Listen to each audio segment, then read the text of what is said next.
বেশ অনেক বছর পরে বেশ কয়েকটা ঘোড়ার সন্ধান পেলাম, যেগুলো হচ্ছে ঘোড়ার গাড়ি দিয়ে বিভিন্ন মালামাল এক স্থান থেকে অন্য স্থানে বহন করা হয়। তো আমি জাস্ট আপনাদেরকে একটু দেখাবো ঘোড়ার গাড়িগুলো এবং ঘোড়াগুলো দিয়ে কতটুকু পরিমাণের আসলে মাল টানা হয়।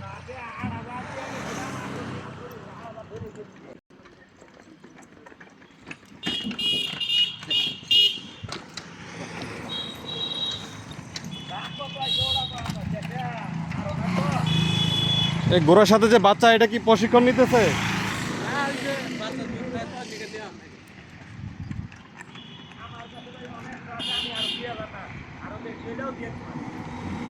আসসালামু আলাইকুম কাকা, ভালো আছেন? ভালো আছেন না? আচ্ছা, আমরা যে বেশ কয়েকটা ঘোড়া দেখলাম, ঘোড়ার গাড়ি দেখলাম, হ্যাঁ, এই গাড়িগুলো দিয়ে মানে কি কি বহন করা হয়? এই খড়ি খেপানি হয়, কাঠ খেপানি হয়, আর বিভিন্ন মালামাল টানা। বিভিন্ন মালামাল টানা হয়, হ্যাঁ? এগুলো কতটুকু পর্যন্ত ওজন নিতে পারে? এই 1 টন। 1 টন পর্যন্ত ওজন নিতে পারে। আচ্ছা, এই একটা প্রাপ্তবয়স্ক ঘোড়া যে মাল টানার জন্য, এই ঘোড়াগুলোর দাম কত হতে পারে? 70। 60 থেকে 70 হাজার টাকার মতো। কতদিন পরে একটা ঘোড়া মানে বাচ্চা থেকে কতদিন বয়স হওয়ার পর থেকে এটাকে মাল টানার জন্য ব্যবহার করা হয়? এটা মনে করুন 3 বছর।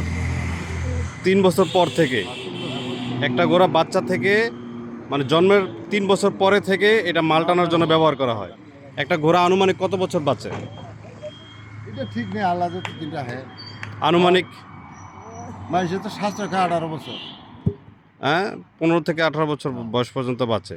মানে ততদিন পর্যন্ত এটা শুধু এই অঞ্চলের ভিতরে এই শুধু মাল টানার কাজে ব্যবহার হয়, তাই তো? ঠিক আছে, ধন্যবাদ আপনাকে, হ্যাঁ? আসসালামু আলাইকুম। আসসালামু আলাইকুম।